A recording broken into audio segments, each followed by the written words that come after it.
Tematem dzisiejszego programu będzie edukacja domowa. To jest taka forma edukacji, w której rodzice biorą w swoje ręce odpowiedzialność za edukacyjny los swoich dzieci. Good morning, Professor Ray. Good morning, Dr. Budajczak. Let me start from introducing you to Polish viewers. Yes. Profesor Brian D. Ray jest naukowcem zajmującym się edukacją domową. W USA stopień doktora jest najwyższym stopniem na drabinie akademickiej. Od 35 lat jest czynnym badaczem tego właśnie zjawiska edukacyjnego, jakim jest edukacja domowa, zwana z amerykańska homeschooling. Jest autorem licznych studiów badawczych, także strategii meta, porównując wyniki badań innych naukowców. Jest biegłym w procesach sądowych, gdzie bronione są prawa rodziców edukacji domowej. Jest ekspertem w mediach występującym w całych Stanach Zjednoczonych i w świecie. Bez wątpienia jest najwybitniejszym badaczem edukacji domowej w dzisiejszym świecie. A cywilnie w powszednich dniach jest mężem, ojcem 8 dzieci, dziadkiem jak dotąd 11. Witamy serdecznie na konferencji po raz wtóry na wizycie w naszym kraju.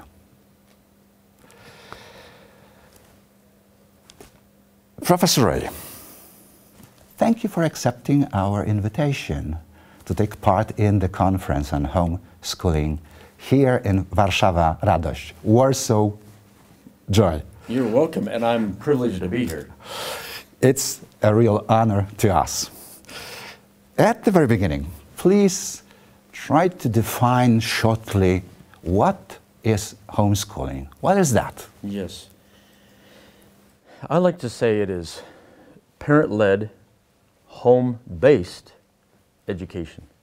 So it's led by the parents. It's centered around and based in the home. However, not only the parents are involved, and it is not only at home. So it's led by the parents, but they use and talk with other people. They have other people involved in their lives. It's based around their home and family, but as the children get older, usually they do more and more outside of the home and family. And it is generally privately run. It is not tax funded, generally speaking. Okay. Where? I mean, in which countries this form of education is the opportunity for all parents? Yes. I would say it is available, available in almost every country. It's hard to list them all, but I know that it's available in the United States, Canada, United Kingdom, Brazil, Poland, South Africa, Japan, South Korea. It's available actually in most nations. It's not available in nations where, generally speaking, the governments and the society is more statist. So if they want to control the people more, they do not make it available. So examples would be Germany, Cuba, and some of those kinds of places, and China. Oh, yeah. I won't be asking about the reasons of those governments that ban homeschooling in their countries, but tell us, please, how is it regulated by the law in the territory of USA and elsewhere? States. Yeah. Okay, so the United States is a little bit complicated because we are still the 50 United States of America. So we have 50 different laws or no laws related to homeschooling. So in some states in the United States, if you have a child and if you never hand your child over to public or government schools, then the government schools never have your child. So in some states in America, you are completely free in terms of the education of your child. Some examples would be Texas, Illinois, Idaho, Alaska, Oklahoma. There are several states where parents have the responsibility and authority over their child's education before the state does. In some states, on the other hand, there is some medium amount of control, such as if you're a parent and you're not going to use public school, you're not going to use private school, you notify the government You do not ask for permission, you just notify. And then you might need to do something like keep some records and maybe have your children evaluated or tested a few times during 12 years of schooling. And then in some states that are more statist and they have more government control, they say you have to register. In a few states, in a sense, you get permission or approval, and then there's more control, more testing, and more record keeping with the state. So 50 different states, 50 different ways of doing it, all the way from complete educational freedom to much more state control. Is the level of regulation by government is connected with the outcomes of homeschooling? Oh, you know, contrary to what many people think, because some people think if only the government could control something like schooling or education more, then the children would learn more. They would have higher academic achievement. But we know now with empirical evidence, studies that I've done and others have looked at this, that there is no correlation, not even a mathematical pattern between high government control and student achievement or low government control and student achievement. In other words, both in the states where we have much statist control and in the states where there's educational freedom, there is no relationship with children's academic achievement scores in homeschooling. So there's no evidence, there's no argument that more control means more learning. Yeah. Let me ask a few questions about some important, I think, features or dimensions of homeschooling. Let's start from the motivation. Why do parents choose this option? Yeah. Many people think there are just one or two reasons, but there are actually many reasons why people homeschool. And now when I'm talking about reasons, I'm talking about all over the world. I'm talking about United States and Australia and Canada and South Korea. People all over the world. It's growing, by the way, all over the world. In no particular order, let me say this. One reason that people want to homeschool is to be able to use different pedagogical approaches to the education of children rather than one standard way that might be in the schools, whether they're the schools of Poland or whether they're schools of America, whether they're schools of Japan. There tends to be an approach, one way. And parents are saying, no, there might be different approaches at work. Like educators know, philosophers of education, curriculum experts, they know that there are different ways to teach children. So parents are starting to understand this too. Secondly, parents would like to be able to, it's related to the first one, parents would like to be able to customize or individualize for each child. Again, experts in education know every child is different. Billy might be very good in math. He might be not so good in languages. Susie might be very good in art. She might not be so good in physical sciences. And also one of the children might have a special needs or a learning disability, something like that. And so parents would like to be able to address those differences, strengths, weaknesses, desires, interests, and adapt to those. And that's another reason for homeschooling.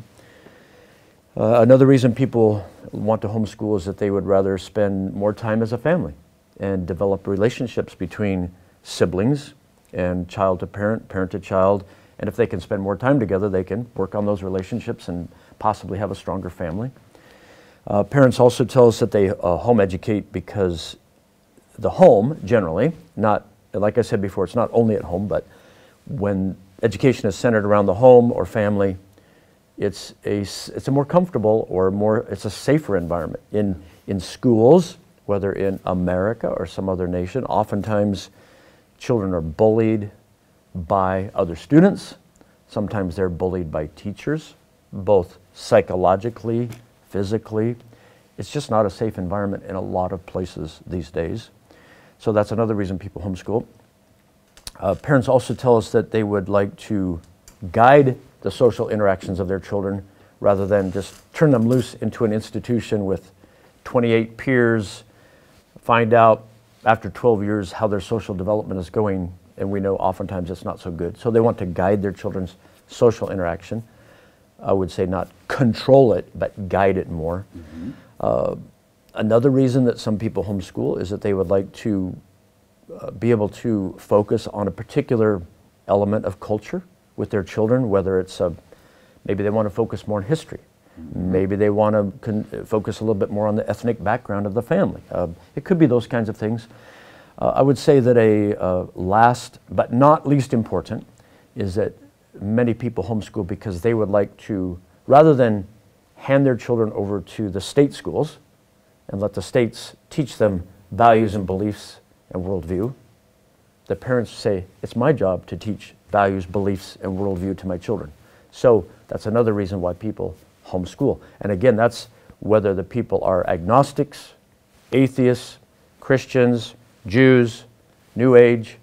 They would like to teach the values and beliefs rather than have the government schools do it. So there are a lot of reasons for homeschooling.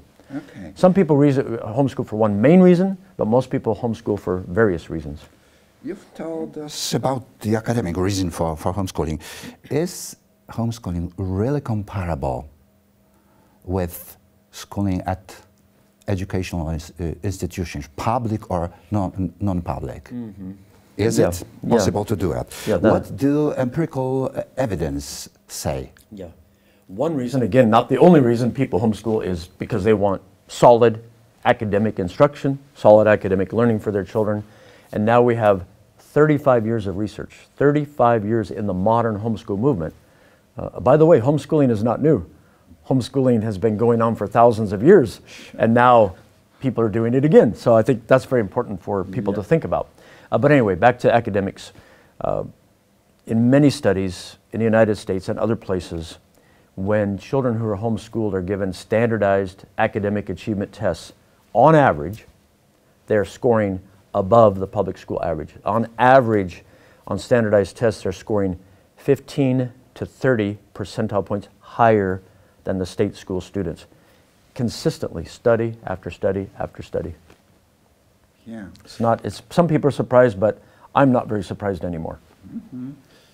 Do parents need an educational license to do homeschooling? Is it needed to have any university education? I think when you ask needed, I'll give two answers. One is legally, in most places, no, it's not needed. And now a pedagogical answer, when we look at the research evidence, the empirical evidence, and I have and others have looked at this, and we have asked ourselves, within the homeschool community, with parents who have never been state certified, compared to parents who have been state certified, is there any difference in their children's academic learning? And the answer is no. No difference, no correlation.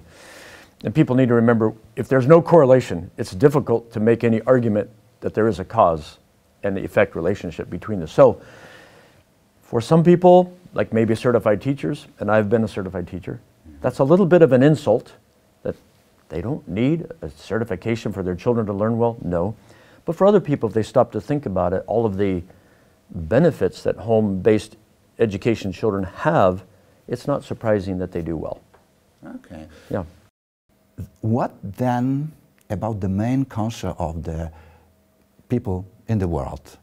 I mean, socialization. Socialization. Yeah. It's the big question, it seems to be, all over the world, in many nations, when people start thinking about home education, people wonder, what about socialization of the children? How are they ever going to learn how to interact well with peers, with other Americans, with other Polish people, with other South Koreans? How will they learn that?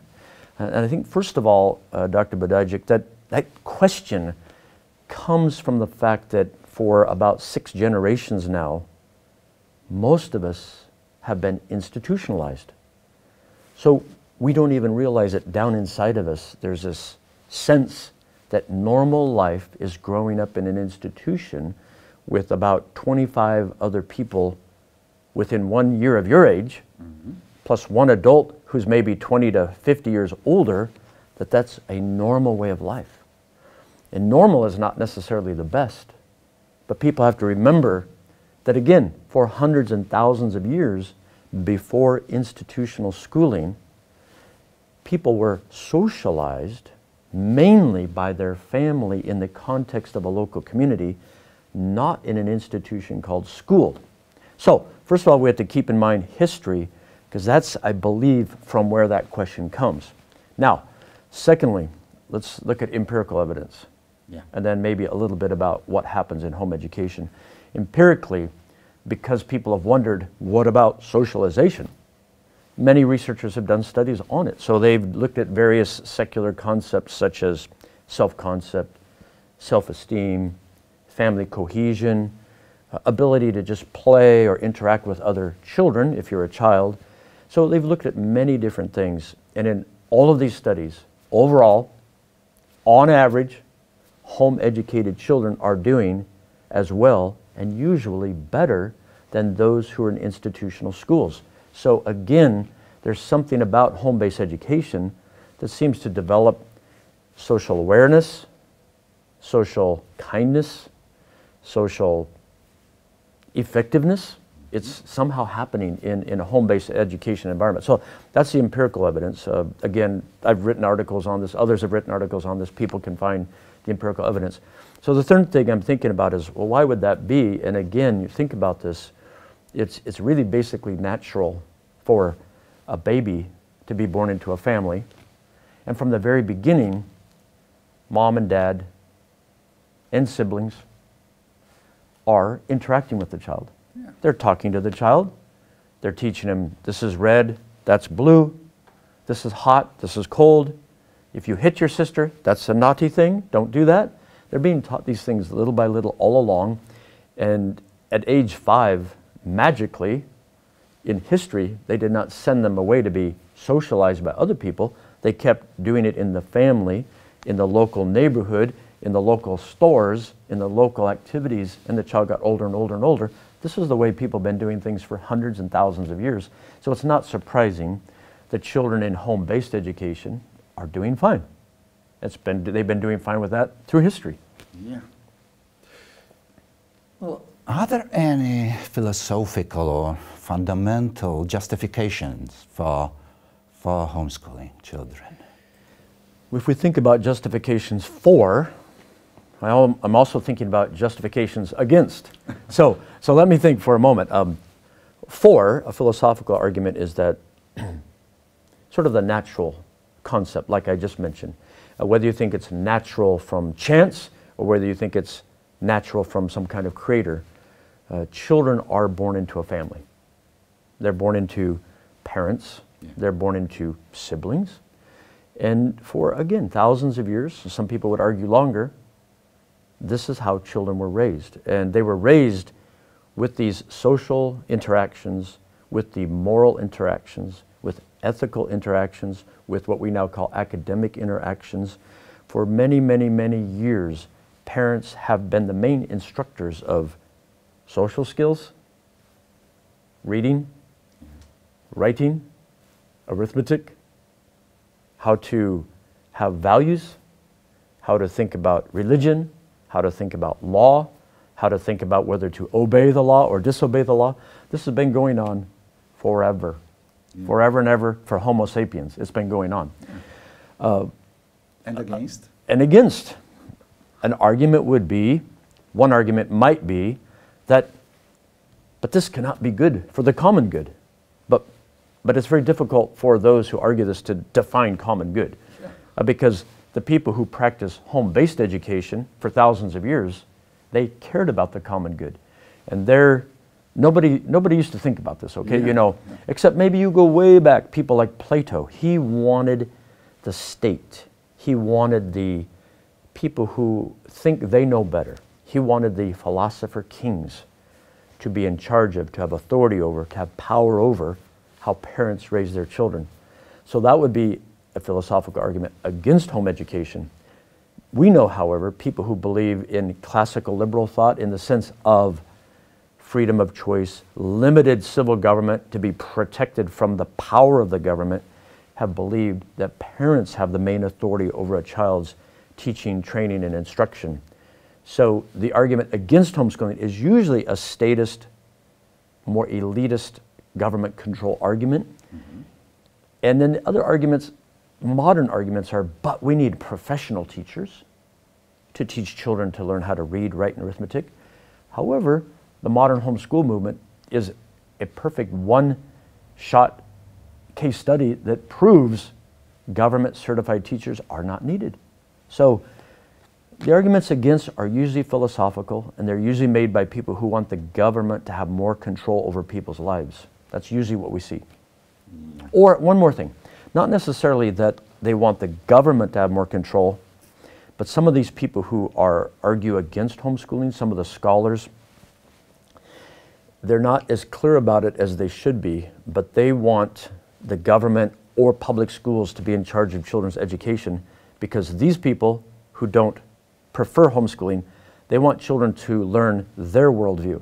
So if this person is more of a critical theorist or a neo-Marxist or a statist or believes in some kind of different sexual education, they want to have the children in the government schools to learn their values and beliefs and advance those values and beliefs. They do not want the parents to teach the children their values and beliefs. So that's another way to look at it. But in the end, that becomes statism also.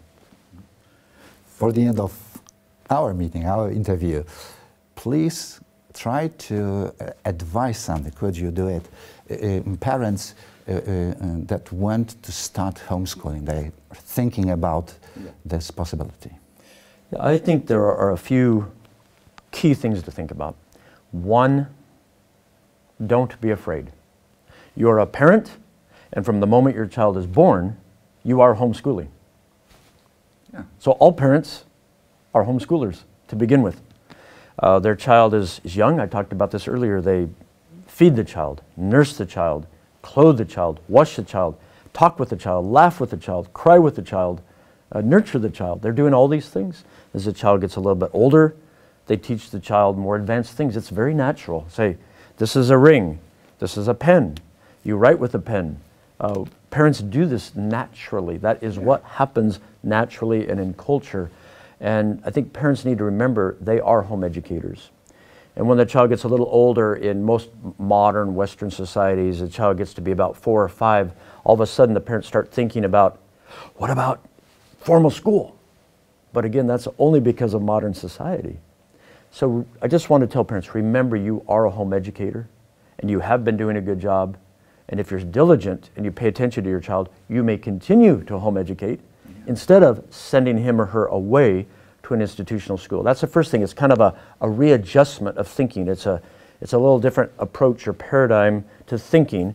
I would say, second of all, if you're interested in home education, for example, in Poland, talk to people who home educate. Get some ideas. Just have conversations. Ask a lot of questions. Talk with veteran homeschoolers. Talk with new homeschoolers. As a part of that, I would say, meet some support systems. Like in the United States, we call them support groups. Or it's a group of people in a town or a city, and they homeschool. Meet these people, talk with them, learn from them. Ask about curriculum, ask about pedagogical approaches. Ask about failures. Ask about successes. Ask about what makes you tired, what makes you happy, what makes things work well in your family, and learn from these people. Another thing is to keep in mind, your particular family is unique. This mom, this dad, or this single parent with this child or these children, that's a unique family. You do not have to do everything like the Budajczak family. You do not have to do everything like the Smith family. You're a unique family, and one of the beauties of home-based, parent-led education is to keep that in mind and work with each child's strengths and abilities, and think about that. I'd say one more thing then, in a formal sense, get connected with homeschool support organizations. You can tell them what they are. People here at this conference tell them what they are, but get connected with those organizations so that you have some formal support and some encouragement, maybe reading some articles and those kinds of things. It's very important to do, not only for you as a homeschool family, but also for parental rights and for educational freedom in your nation. It's important to get connected with these organizations. So those would be my main things I say right off the bat. Thank you very much for the meeting, for the interview. I think it will be really instructive and helpful to Polish parents. Thank you once again. You're welcome. Thank you, Mark.